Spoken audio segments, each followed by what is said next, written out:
church by the river we prayed, and our hearts found peace as we bowed our heads.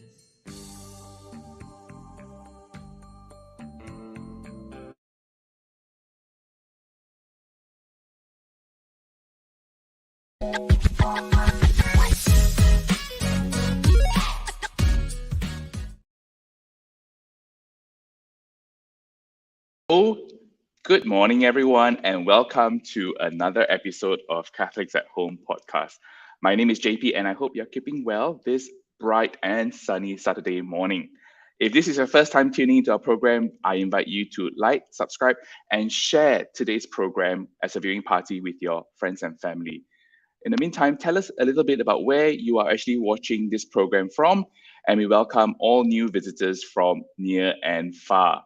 Tell us what topics you'd like to see in Catholics at Home in the future, and feel free to post any questions or comments that you may have on this show. Now, the intro was really cool, and that was actually Father Patrick Masang. I recognize that voice anywhere. And today we have a very special guest, and I know we were supposed to fly to Mongolia. Unfortunately, we are short of budget over here in Catholics at Home, but never mind. I'm actually going to be bringing on our resident priest, Father Clarence, and we're going to talk a little bit about today's program before we bring on our special guest for this morning. So without further ado, I'm actually coming in from Methodist College, where I'm actually studying at the moment, and I took an hour off to do this program.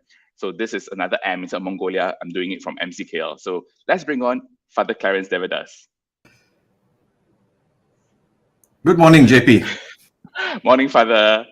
I was just going to ask. Cool introduction. I was just going to ask you. Your background is different today. Where are you? And you just said that you are in college. Yes, I'm in college, and I've got a very beautiful skyline of our KL buildings in KL Central as my background, and it's a very bright, sunny Saturday morning from where I am right now. How are you doing, Father? How is this? I'm well, JP. Back to work. Back to a bit of traveling. Yeah, it's been interesting. Things are getting a lot busier these days. Yeah, traffic is so bad that we cannot get to Mongolia on time. So we just have got to try. Sure. Yeah, and fly our special guests in via our Catholics at Home program this morning. Well, now with virtual reality, we can take people to so many different parts of the world today, isn't it? So this is part of our new structure of Catholics at Home version 2, we call it.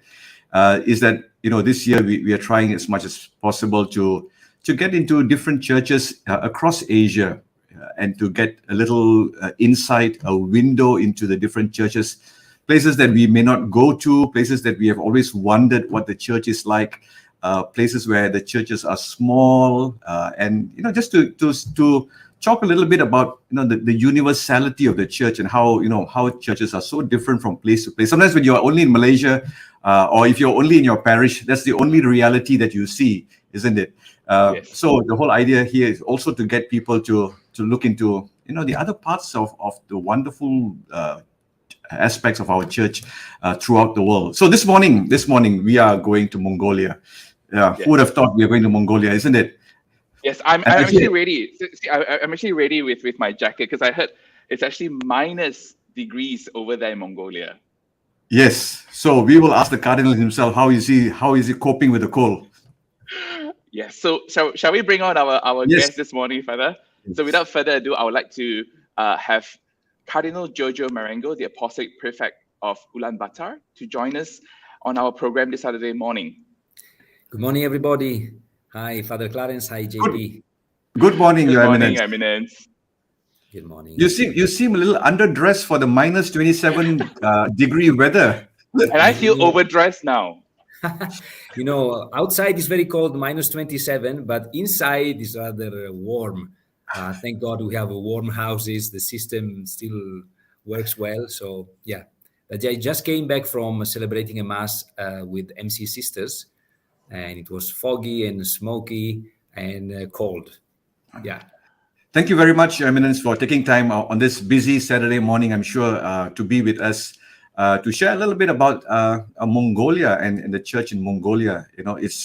It's one of the jewels of Asia, and I'm sure there are many nice hidden secrets that we never knew about Mongolia.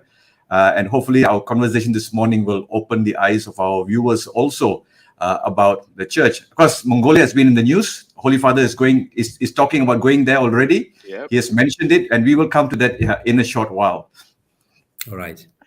I mean, tell us a little bit about yourself. I know, you've been in Mongolia for some years now, but maybe you could just take us and also our audience back to when you first started and to share a little bit about the congregation where you're based now.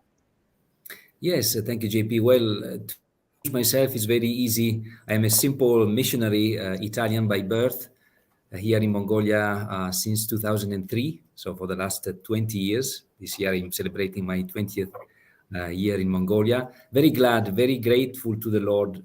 I consider myself particularly blessed for being here. And with that, I think my introduction is over, because really the grace of being a missionary, priest, and now bishop and cardinal in one of the tiniest Catholic communities in the world is indeed a grace, because we share the grace of the beginnings, the grace of the apostles, let us say.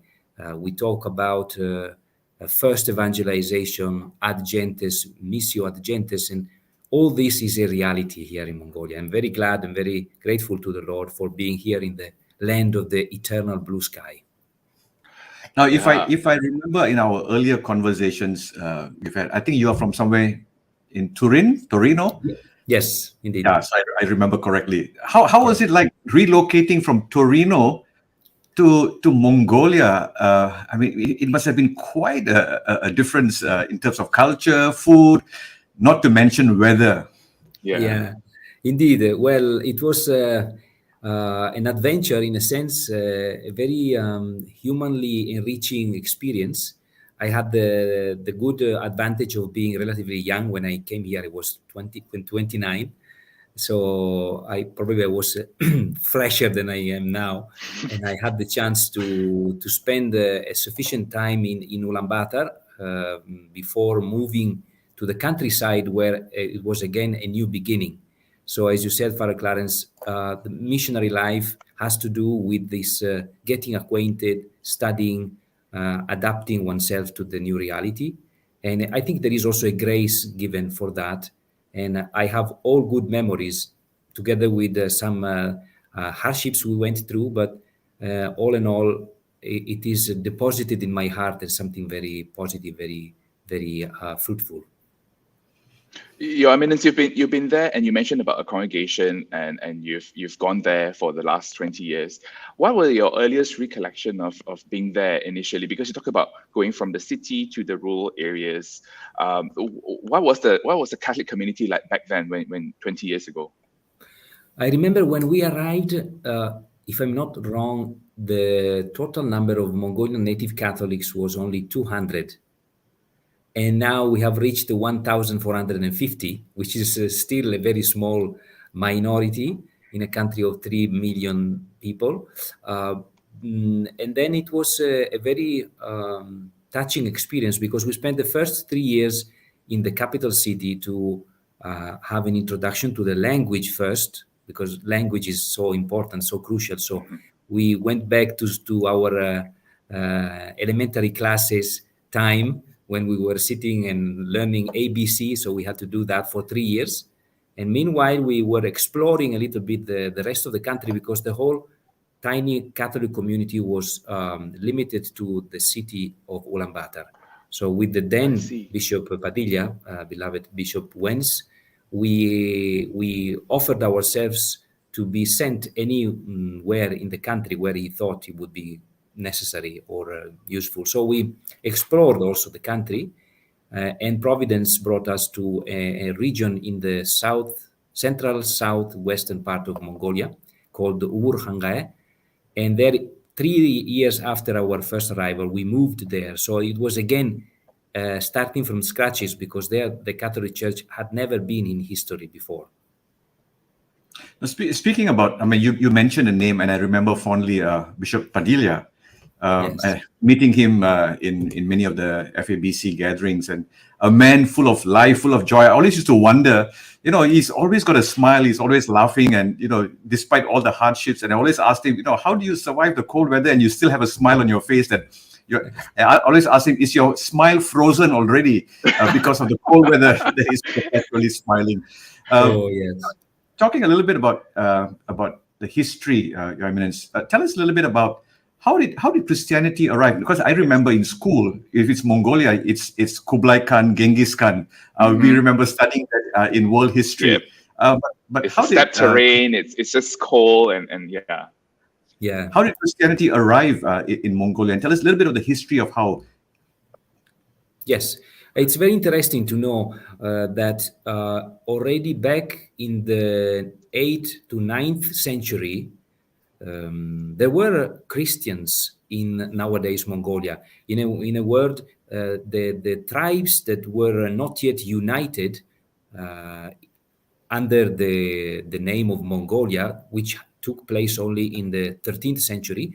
1206 is the foundation of the Mongolian Empire by Genghis Khan.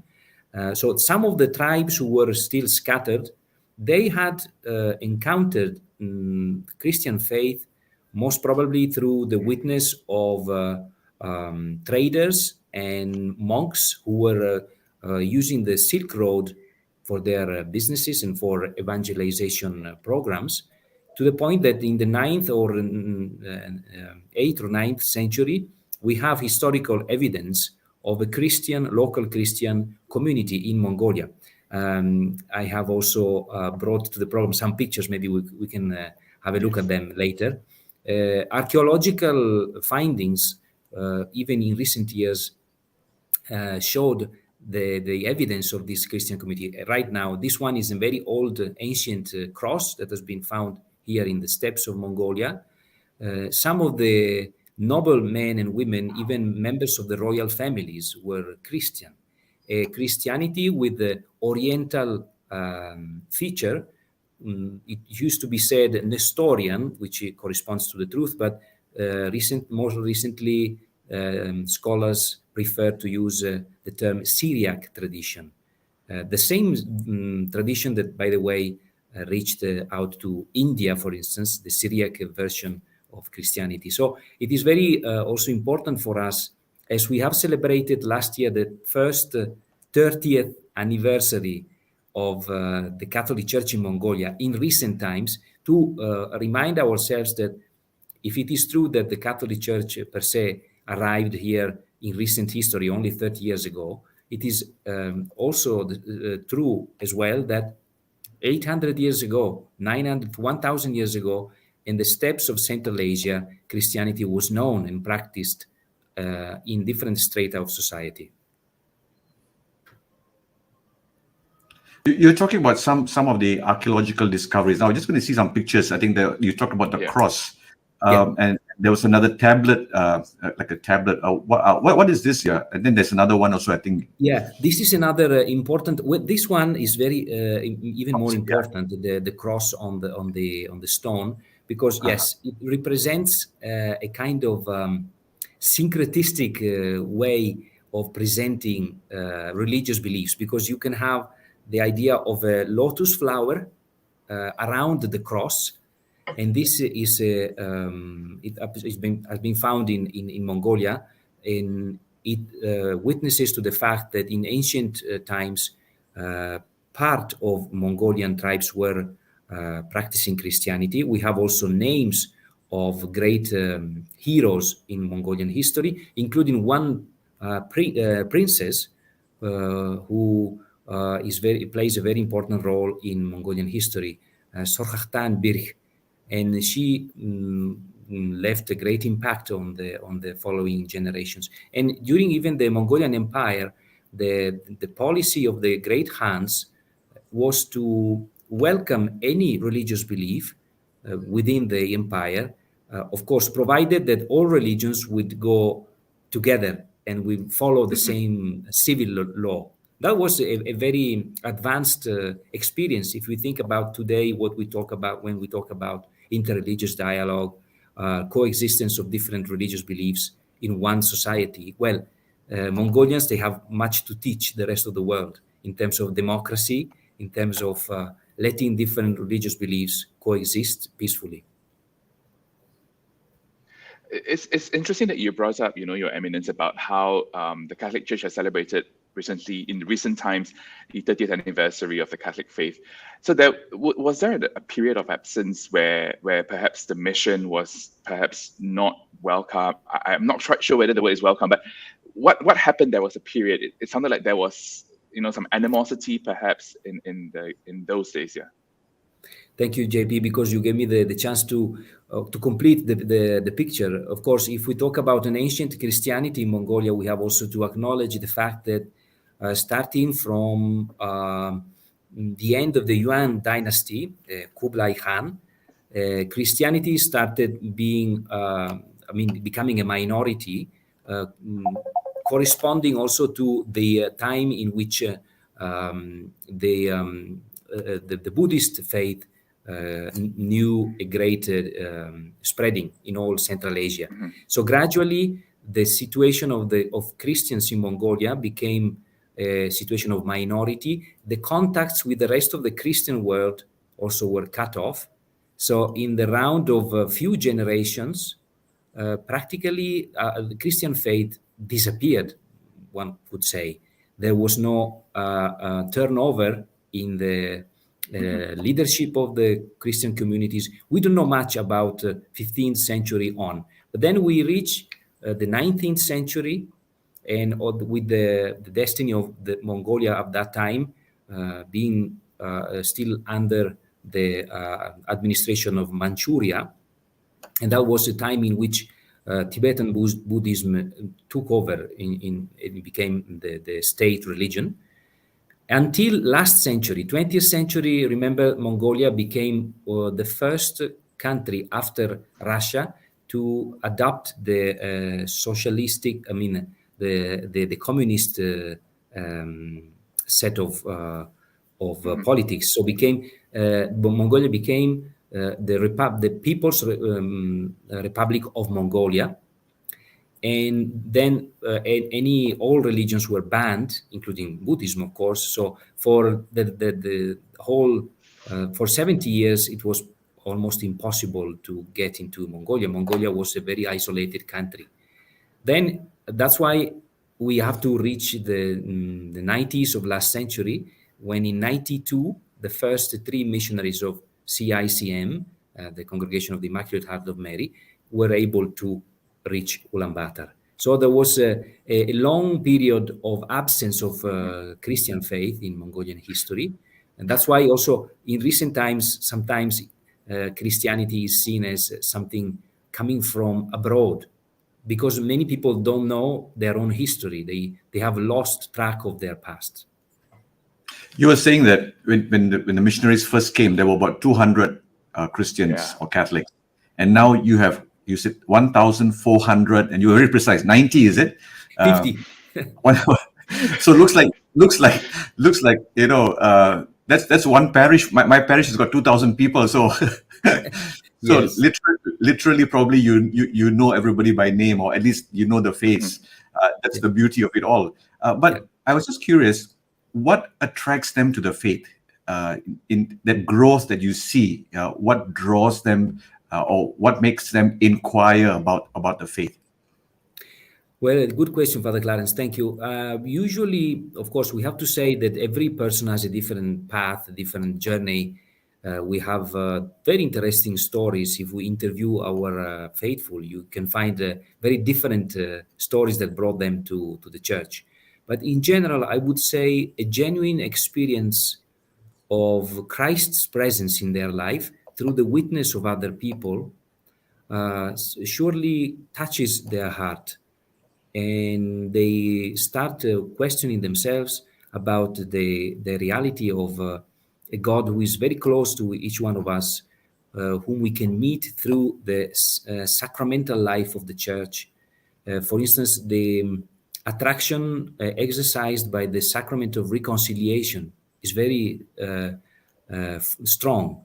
I remember when I was in the countryside, and I had the grace, the privilege to assist the first ever Catholic community being born with us there, the first 6 women who were baptized in 2010. And the joy of this first group when they were approaching the sacrament of reconciliation, because they discovered the beauty of a God that gives always a new chance. Life is not only something that is set as something that you cannot change anyway, but God always gives you a new opportunity because He's the one who became one of us. He took on Himself all our sins. And the grace of baptism is seen as really a new birth. So you have people coming from atheistic background, and for them, the discovery of the Christian faith is like a really something completely new. You have most of our believers who come from other religious backgrounds, like Buddhist or shamanic backgrounds, in which they somehow develop the beauty of a personal relationship with a living God among us. And so you have a very important role of those around them, the witness of the missionaries as well as of the other Mongolian believers. And then eventually, when they start feeling something, I think the emotional side, not necessarily only emotional, but the experience side of faith is very important for them to discover the beauty of their relationship with Christ. Because as you speak, I think that it's almost like the experience of the very first church, because I take it that in many other places you have institutions, you have already churches built up, you have schools, you have hospitals where people come in contact with Christian missionaries, but yours, as I was listening to you, it's like almost like the first apostles who went out when there was nothing. It is basically just witnessing. Exactly. And that's a very powerful story that you say, that how people are attracted to the lifestyle. Because I'm always reminded of the early Christian community. We read in Acts chapter 2. It talks about they were impressed by the way they lived their lives. They came together, they shared everything, they prayed, they broke bread, and the Lord added to their number day by day. And I think it takes me back, as you were saying, that it gives me a kind of a visual of how the early church was. Do you have that sense that you are like the early apostles there in Mongolia? Definitely, we feel that parallelism with the Church of the Acts of the Apostles. Actually, I've been reflecting on that many times, because that's why I consider it a grace, because it's not that we are better than other missionaries. We just had the chance, the grace to be here, and a great responsibility, as you said, because there are very few other Catholics around. The impact of the witness of the missionaries is so crucial, in positive or in negative, unfortunately, because the scandal we can bring through our misbehavior has a very bad consequence, because there are no other options. Like in the area where I lived for 14 years before being appointed as a bishop, myself, another missionary, and 2 or 3 sisters, we were living together, were the only Catholics in the region when we arrived. So poor ones, I pitied them. I pitied the Mongolians who were meeting with us, because they didn't have any better chance. We were the only ones around. So we felt also that responsibility. Of course, we are full of brokenness and limitations, but we entrust our being so small into the hands of the Lord, because the disproportion is so evident. The grace of knowing Christ goes through the mediation of a human witness.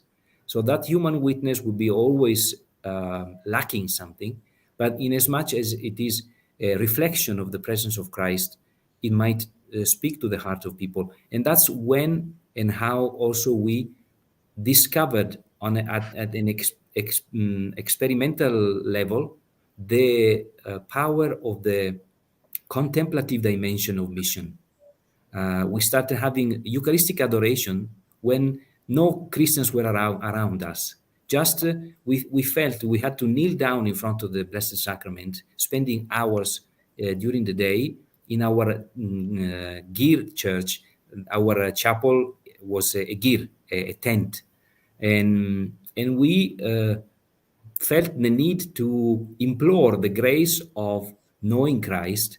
And to be honest, out of our imagination, yes, this is the church, people started coming one by one. Of course, not great, not great masses of people, but one individual, one family, one child with his wife, with his mom or father, started questioning themselves: why are these foreigners living here, praying and living a simple life? Of course, we did our best to speak their language, but we never reached the standard we wanted. It was difficult for us to get acquainted. We got sick. We got ill. We had to go to hospital, and these people were questioning themselves. Well, these are not. They don't look like business people. They don't have any political reason to be here. So they say, maybe there is something important they are transmitting to us. So that is the grace of the beginnings. Yeah, so we've been speaking for about what, half an hour now, Your Eminence, and I think we want to translate those words into some visuals, and to Right. give the people an idea of. So you've sent us a series of pictures, and we're going to display them. Take us through these pictures, Your Eminence, and tell us a little bit about what's happening, so we get to see what happens, and also our viewers here this morning get to see what happens in the church in Mongolia. All right. So this is a very recent picture when we celebrated the 30th anniversary of the church in Mongolia. So this is inside our cathedral, a beautiful big cathedral built by Bishop Wenceslao Padilla. And this is another moment of the 30th anniversary celebrations. We had the pastoral week last June. And so every day there were different groups of people. This was the day of the youth and the children. And this was at the end of the Mass for the 30th anniversary, last July 10th. We invited our Buddhist friends as well as other representatives of other religious traditions. And these venerables are very good friends of mine. We went together to see the Holy Father in May last year. It was the first ever official visit of a Buddhist delegation from Mongolia to the Holy Father. On the left, Venerable Dambajau is the abbot of Das Joiling Monastery, a very well-respected man, a PhD professor. He teaches also in Thailand, of course, Buddhist philosophy. And on the right, Altan Hu, he's another well-known monk who is a kind of a helper of Dambajau. And these are almost all the priests operating in the Apostolic Prefecture. This is a picture taken last December 8th, when we consecrated Mongolia to the Immaculate Heart of Mary, and we installed officially the statue of the Blessed Virgin Mary that you see on that wooden stand. It has an incredible story because 10 years ago, one non-Christian lady found that statue in a dumping area outside one city in Mongolia, in the northern part of Mongolia. She had heard about the Blessed Virgin Mary because some MC sisters were going there, sharing and helping the families who were getting their living out of that dumping area. And one day she found in the dust this statue. So we don't know how it came to be there. And so we enthroned her officially in the cathedral. And as you can see, there is a mantle now there. This mantle is formed by hundreds of small pieces of cloth that were sent by the faithful. Every faithful was invited to send a piece of cloth that was meaningful for him or her, together with a prayer. So we collected all these pieces, and our women here, they prepared this beautiful mantle, and now this mantle covers the Blessed Virgin Mary, and we want to feel that she is also embracing us under her mantle. Would you know how old that statue is of Our Lady, or where did it come from? Nothing. It's really a very interesting story about which I informed also the Holy Father, and he was very impressed to hear the story. This lady, one day, she was awaiting the truck that had collected garbage around the city, and that was the way she was getting her living. And then under her feet, she found something. When the truck unloaded all the rubbish there, she found something wrapped in a piece of cloth. And out of curiosity, she took it out, and then she unwrapped the item, and she found this statue, a wooden statue in Mongolia, in a dumping area, in the midst of garbage. So also for the Holy Father was a powerful image of how Our Lady wants to show her closeness to us. Wherever there is something that is rejected by society, she is there because she follows her son. And so we don't know. It says a wooden statue, 62 centimeters high, depicting the Immaculate Mary, the same style of Lourdes, let us say. And probably it is not the only. I asked one expert. He told me that it might be a production of a factory. It's not a unique piece. I see. But the way it was discovered, it's such a blessed encounter and such a unique experience. Indeed. And this was the procession of the faithful who were bringing the mantle to be offered to Our Lady. And this was the procession outside the church. I was a negative 30, 35. It was freezing cold. So the altar servants, they had to put on their jacket. The first one was very courageous without even wearing a hat. And so we brought the statue around. This is a meeting of the Episcopal Conference of Central Asia. We have become members of the newly established Episcopal Conference in Astana in Kazakhstan last year. And this is one of our, the first 6 ladies who were baptized in Urhanga in Arvecher. And she's very passionate for rosary, for praying the rosary. She's wearing the traditional dress. And before, at the occasion of Marian solemnities or feasts, we introduced the tradition of praying the rosary in families. So we were visiting families, and she was there with a rosary praying in her gir. And that is the church. Still, till now, the parish, it has become a parish. In 2012, Bishop Padilla wanted to erect the community as a parish, though at that time there were only 30 parishioners. Now they have reached probably 50 or 60. And this is a traditional Mongolian gir, or a yurt, a tent of the nomadic tradition. This is a little bit larger than a regular one, so we can accommodate easily up to 70, 80 people. And outside you can see a big, tall cross, which has some decorative ornaments typical of the Mongolian tradition. And this is one of our altar servers who was preparing the altar. And interestingly, one of the great commitments of the church here is now to provide liturgical materials in Mongolian language. So the big book you see on the altar is the Roman Missal. It has been officially approved by the Holy See, the Dicastery for Divine Worship, in 2016. In those years, I was also in charge of the Liturgical Commission. And thanks to the big work done by a French priest working at the Apostolic Prefecture, Father Pierre Palussière, together with a team of experts, we were able to provide the translation of the Roman Missal, the Editio Typica Tertia, the one that we use now. And it got the permission from Rome because it was translated from Latin to Mongolian. And this work is going on because, as you can imagine, being at the beginning of the church experience, we need to have the texts in the native language. On my back, you can see a sample of the old Mongolian script. That was the old way of writing it.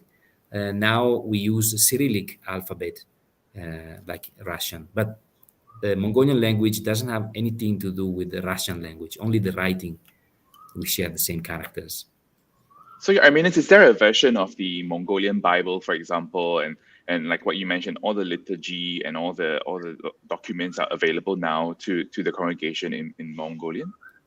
Well, not the fullness of the texts, Okay. unfortunately. We're still working on some of the sacramentals.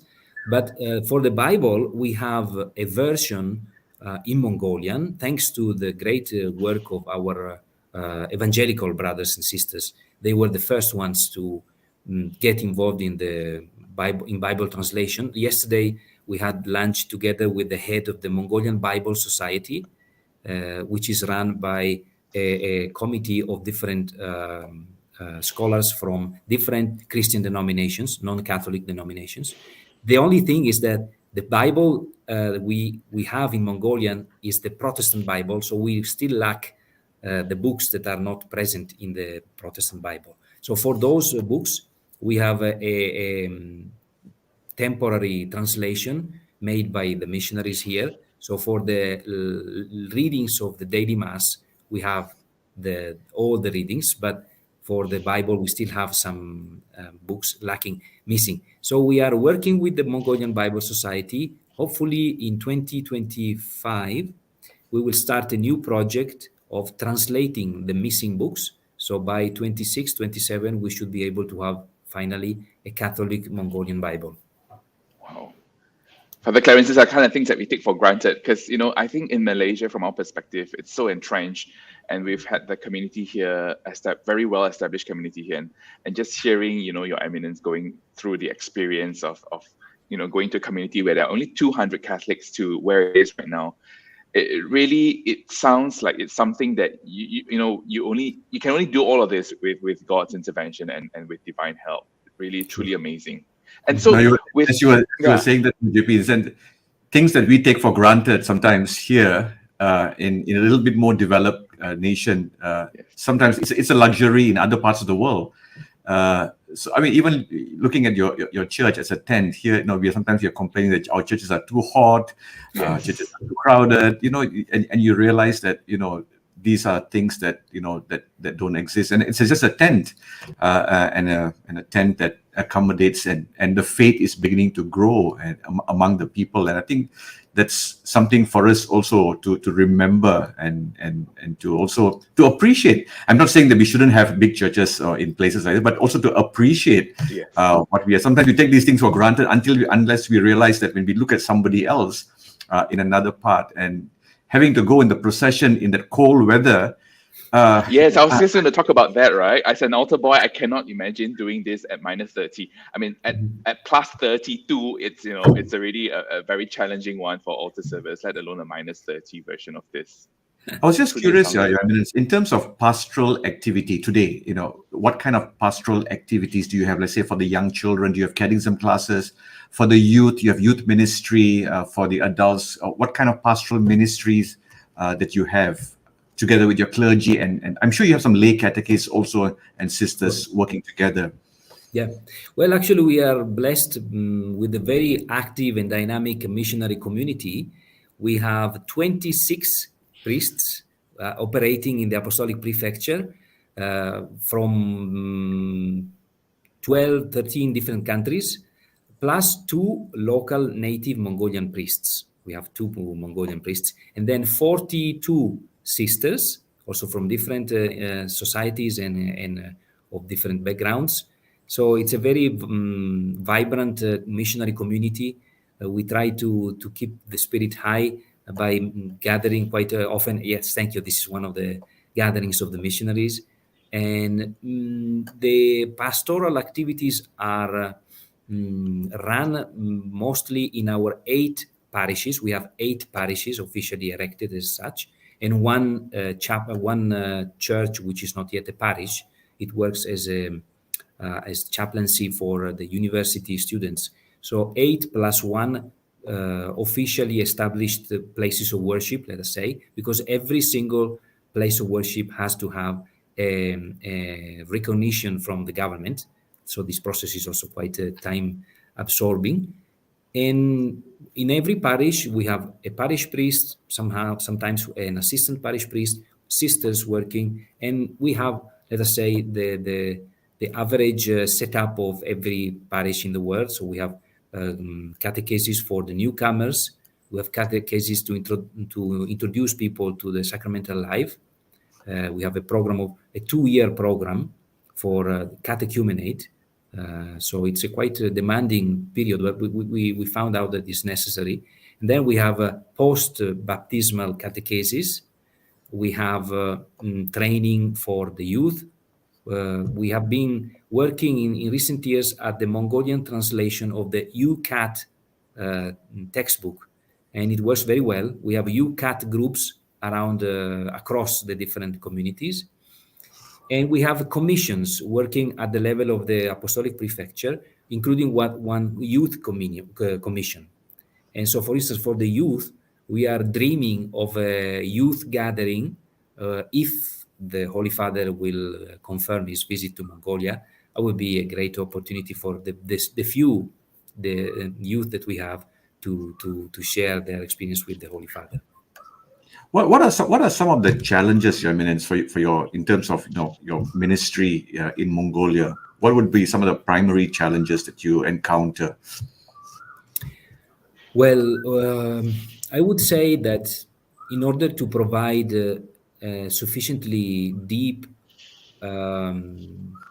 experience in our communities, one should handle well the language. To share the faith is so crucial. And so the fact that we have a constant turnover in the missionary forces is also sometimes undermining the success of our accompaniment of the people, because if we are not following them day by day, sharing their lives, it becomes difficult to have an impact on their lives. So I would say from a missionary point of view, the challenge of being really inserted in the reality, handling decently the language to be able to share, to use, to listen to. Another challenge would be the mobility, I would say, of people, because here, especially if you are not in Ulaanbaatar city, when you turn to be a teenager, most probably you will leave your country, the countryside, and you will move to Ulaanbaatar. And that is the moment when maybe as a child you have been going to church, and then all of a sudden you become a university student, you move to Ulaanbaatar, and if there is not a good follow-up, some of the youth also get lost because they lost track of their contacts. Another challenge is, of course, let us say, the legal framework in which we work, in which we operate, which is not always easy. There is a kind of bureaucracy that sometimes makes our pace a little bit slow because the many papers we have to provide in order to run the activities. As you said, Father Clarence, we take things for granted in terms of church buildings or the possibility to run religious activities. Here, everything is very much regulated, so it is also somehow challenging. But I would say one general challenge, which is also a grace, is to reach the depth of people's life. That is wherever in the world, no? If our evangelization is only a superficial way of presenting the gospel, it will not last. People are thirsting for something solid, something serious in terms of a teaching or a life experience that will bring them something new, something for which they are willing to sacrifice something in order to follow Christ. So, in general, the challenge of depth is very present in our mission life. In terms of, I'm not too sure that I'm asking, like, economically, are people, able to care for themselves, or do they look to the church to help them? In terms of employment among young people, is it an issue? What are some of the sociological issues that Mongolia faces? Then the church is involved in helping the upliftment of people's lives. Definitely true, Father Clarence. Maybe because I'm more focused on pastoral issues, but I missed that point. To give you an idea, the Catholic Church in Mongolia is completely not self-sufficient.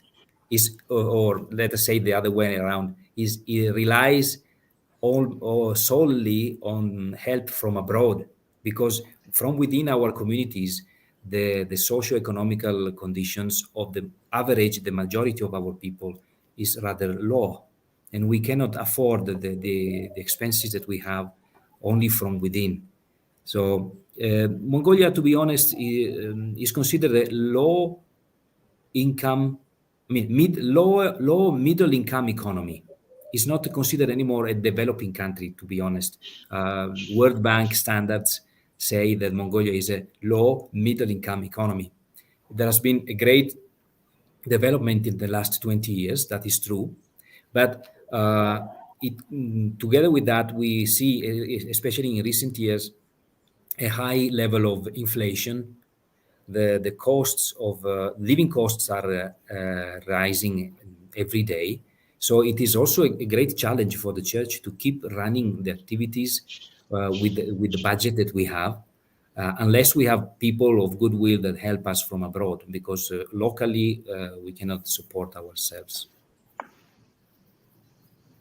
And these young people, for example, you said they come to the capital for university education, and do they get jobs afterwards? Is it available? I'm just wondering, in terms of the development of young people, or do they? Are they leaving the country in that sense, in search of better opportunities elsewhere? Of course, greener pastures are always attracting people, and we have a big foreign community of Mongolians living abroad, especially in Korea. Korea is the country with the highest number of foreign Mongolians in Asia, because, of course, salaries are higher, and so the tendency is to look for better opportunities. Though I would say that the work market in job market in Mongolia is not that bad. Probably there is a lot of instability. That is true. Maybe you are underpaid compared to other countries, but opportunities are there. Sometimes there is also a need to help our young people to be supported, oriented, to be coached to find their path in life, not necessarily going abroad, because then going abroad, there is a list of other problems you have to face, adapting to a new culture, and then becoming isolated there, maybe being also tempted by a lifestyle that will drive you out of God's paths. So we are trying to also to support locally the youth so that they can find opportunities. But of course, for instance, the church doesn't have much to offer in terms of salaries or job opportunities. We all want to make clear also that if you want to work for the church, it is more a kind of life decision rather than finding a solution to your economical problems. But in terms of job market, Mongolia is quite active and provides many opportunities, of course, with not very high salaries. Your Eminence, I mean, you mentioned about the youth and about the faith, and given that we've just come out of lockdown, I believe during the lockdown period, during the COVID period, reaching out to them would have been a big challenge. Was there a big pivot in the local churches to move towards online or social media, or is that something that can be quite challenging because of the infrastructure in Mongolia? Indeed, it was a very challenging moment, also because the lockdown period in Mongolia was extremely long. Authorities here were very strict, and they simply sealed all places of worship. So all our churches. I entered as a bishop in an empty cathedral. My first mass at the cathedral, I was myself, a deacon, and my assistant. So it was broadcasted online. But that brought the issue of being more present in the social media. So with the resources that we have, we developed a program of broadcasting the celebration of the Eucharist, which accompanied us up to today. And now, learning from that experience, we want to develop a media apostolate within the Apostolic Prefecture. As Father Clarence said before, we do have good, well-trained lay catechists. Some of them studied abroad. And together with them, we put up a team. And exactly in these months before the hoped for visit of the Holy Father, we are trying to put up an apostolate, not as smart as yours, of course, but at least to reach out to those who cannot go to Mass for several reasons, and to provide also pastoral material, catechetical material, like any kind of visual and audio materials. So we are trying to invest on that. Your It Eminence, sounds yeah. we didn't arrive here overnight. So where you are today, we were there 2 years ago. So you will get to this point Thank as you. Yes. and Thank you. I hope so. but I'm just going to go back a little bit about this digital platform. Do you see that you talk, one of the problems is that the distances between peoples, accessibility. Do you see that the media apostolate as a great tool for a wider reach of peoples in Mongolia, especially in areas that you are not present, the church is not present, present, and also not accessible perhaps? Yes, indeed. That would be it's potentially a great channel of developing our presence in the country. Also because Mongolians, especially the youngsters, are very much active in the social media. That is not my case. I am like an old bear of the prehistoric age. I don't use any of the social media. So, but in order to be closer to the younger generations as well as to the rest of the population, we really need so much to develop this kind of presence. Of course, with some quality contents, knowing also the risks of getting into that field, but we definitely want to go that way, and that will help us to reach out to, as you said, Mongolia in terms of sorry dimensions. The surface, the territory is very wide, a huge country, not much populated, but with great distances between towns, so it will make a difference. Well, if you ever need, I'm sure. I mean, we have a little bit of a small technical team that we could collaborate. We could offer some assistance in any way possible. I'm sure. I'm going to offer my team to you, and Wow. we Thank you very much. That's very good to hear. could It'll offer be our some pleasure. Yes, Yeah. please, you come over. Next time you will have your Catholics at home from Ulaanbaatar, maybe. Yes, we hope for that. Yeah.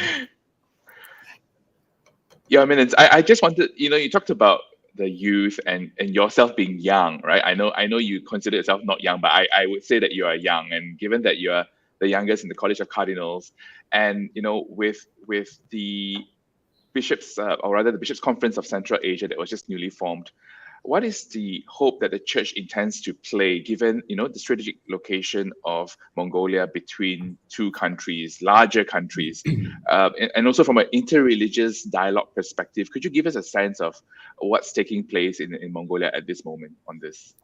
Yes, indeed. The strategic position of Mongolia tells a lot about the importance of this country for the whole region. And the Catholic Church in Mongolia, small as it is, though it is, but I think it can play an important role in the peacemaking process of the whole region. Also promoting harmony among different religious traditions, because we are well aware that we represent a tiny minority of the population, a country that has been shaped by Buddhism. Everything here speaks about Buddhist way of living, of looking at life, history, culture, arts, literature. So we are tremendously grateful for that heritage, and I think the Catholic Church can play an important role in preserving this heritage, promoting it, and actually one of our ways of being involved in the society is also providing good quality Mongolian studies. We have a center for that. The first CICM missionaries established a very important center for that. So the Catholic Church as a peacemaker, Catholic Church as promoting harmony, also a church, a religious group that promotes a way of being citizens of this country that is meaningful for the country. A Mongolian who becomes a Catholic should be a reliable citizen of this country, contributing to the development of the country from the Catholic perspective, but to in harmony and in collaboration with all the forces in society. And I think being Catholic in Mongolia could also promote the good experience that I quoted before, talking about Mongolian history, the plus that Mongolia has in this region, being a democratic country, a country open to different religious traditions. If we look at our two big neighbors, we represent quite a unique example in that sense. And the presence of the church in this country can significantly contribute to promote this way that the country itself has taken. After the democratic revolution in 91, and Mongolia has grown a lot. And I like to quote one image that Pope Francis gave to the bishops of the Central Asian Episcopal Conference when 2-3 years back they went for a Dlimina visit. And in the last meeting they had together, he said, I like to describe the church in your countries as a little sprout, a little, in Italian we say germoglio, a small tree or plant that is growing and it needs to be preserved, to be protected, but it's also a source of hope for the rest of the society. Maybe not everybody can even notice that little sprout, but it brings life.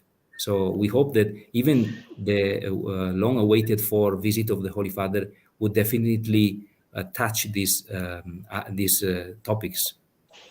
So you have mentioned that, we started off with talking about it. You kind of brought it up again. The Holy Father has informally said that he wants to go to Mongolia.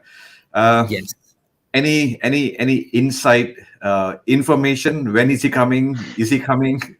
Well, the only two things we know is that coming back from South Sudan on the plane during the press conference, he answered one journalist who asked him about the future apostolic journeys this year, and he said, I have the desire to go to Mongolia.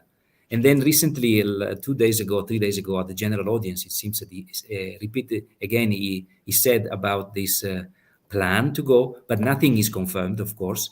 We still have to be patient. But the fact that he mentioned that is already very meaningful for us. And we were already thrilled at the idea. And we know we have to start getting ready quite early.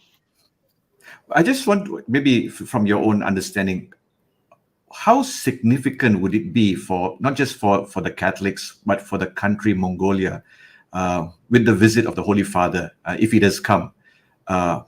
What would change in terms of, what impact would that be if you you could share a little bit? Yes, well, it would be really a historic visit, also because it would be the first time of a Roman pontiff to visit this country, and it would represent somehow the fulfillment of a dream that had gone long through history. Because if you consider that the first Westerners who came to Mongolia, the Mongolian Empire, were two Catholic priests, one Italian and one French, Giovanni di Pian del Carpine, Plano Carpini usually is said in English. He was a friar, Franciscan friar, who in 1246 was sent by Pope Innocent IV to Mongolia, because Mongolia in that moment was expanding towards Europe, and many countries in Europe were terrified by the idea of being conquered by Mongols. So he was an ambassador of peace in the 13th century, and he is the first Westerner who reached the capital city. At that time was Karakorum, which today is a small village, Kharkhorin. So he was the first, and the second one was William of Rubruck, another Franciscan friar sent not by the Pope but by the French king. And so we like to see history having this connection. No, 100 years ago, Roman pontiffs were interested in Mongolian history. They exchanged official documents, which are still preserved up to today in the Vatican archives. And so after 800 years, a pope coming to Mongolia would really represent the fulfillment of a dream, and also the concretization of a very long-standing relationship between two institutions, let us call them like that. And of these, Mongolian authorities are also aware, and they welcome this opportunity as a very historic moment for them. So we really hope that this visit would take place. Would also represent the another confirmation that the Holy Father is very close to the church, wherever the church is a minority, a small group of people in societies where there are other religious traditions, promoting interreligious dialogue. Before I missed to talk about that, but interreligious dialogue is crucial for us, and we enjoy a very good network of relationship with Buddhists, with Muslims, with the Hindu, with Baha'is, with many different religious traditions. And I think another extra of the visit of the Pope would be really promoting this culture of dialogue. Your Eminence, I just, we have been talking for about an hour now. I know we have taken much of your time. I'm not too sure in this cold weather where you're going to go, but anyway, we don't want to eat into your time much. But what are your hopes for the church in Mongolia? I mean, you've been there for 20 years now. As you look ahead in the years to come, what are your dreams, your vision? I mean, I think it's important to have some dreams and visions and hopes for the church in Mongolia. Well, for sure, my hope is that our Mongolian faithful would grow in faith, will be the ones to witness to their faith in simplicity, in respect of the others, but with a kind of adult attitude. This is our faith. We know what it is. We know how to follow the Lord in a community that remains simple also, because we tend to look at the development of the church in terms of bigger structure, higher organization. But I do hope that in the future, as the church grows in Mongolia, there will be a growth, especially in depth of in the depth dimension of faith, rather than in external structures. That the church will remain also a minority is not a problem. The problem is that this minority would be happy and joyful in living out the gospel. And of course, a great hope for local clergy and local consecrated men and women, because without them, we cannot go very far. And we have only 2 Mongolian priests now, no sisters right now. So a great desire and hope that we will have religious life locally represented, clergy from here. And again, living out the priestly life not as a career, but as really a life choice that will bring us also to some difficulties. To become a priest in Mongolia is not to be promoted somehow. Of course, it's the best and the highest dignity that we could ever receive, but remaining a simple man among other people would be really important, that this witness is brought by Mongolian priests and Mongolian sisters. So I have a great hope that this will take place. That's really wonderful. Yeah, I'm sure our viewers this morning will pray for your intentions, for your hopes, and for your aspirations for the church. And I think one of the things that as I was just listening to you this whole morning, I just, as I said earlier, a lot of things we take for granted in more developed countries, in churches, when things are all in place, and when things are a little bit go off tangent, we are so upset about this, about that. But the reality of many other churches sometimes makes us think, and also one is, I think, to appreciate the blessings that we have, and to count your blessings, and I think also to realize that there are other churches who desire these things and still are working and sometimes struggling for these things. And I think that's the unity of prayer that we can all work together towards. We may work in different regions, in different countries, but we can be united in prayer. And I think that's one of the reasons why here at Catholics at Home, we try and connect with, smaller churches in different parts of the world, to open our eyes, to open our hearts. to open our spiritual life also to the universality of the church. And we are truly appreciative of your time here with us this morning in this cold weather for you. Indeed. It's getting warmer here, minus 27, plus 27 here, so it's quite range. We want to look forward to welcoming you to Malaysia. I mean, we had hoped to have you in Malaysia in September, but I'm sure there will be another opportunity to welcome you and to speak to you face to face with our Catholics at Home team also. But before we let you go, it's almost lunchtime now. We must ask you something. After 20 years being there, Eminence, what's your favorite Mongolian food? Because I remember this. When I was a student in Rome, there was this Mongolian barbecue. Oh yes. So that was like a treat for us. After exam, some of us will we have a little bit more money, we'll go and have this. But now that you live there, what's your favorite Mongolian food? I tell you, well, so let me just connect with the power because my computer is running. All right. Okay. The battery.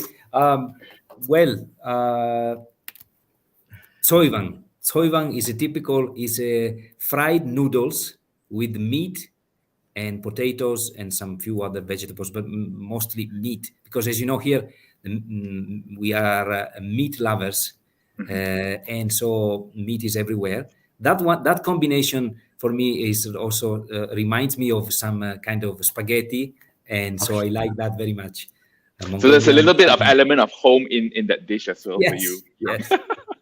So when JP and I come visit you, you must serve us that. I will prepare that for you.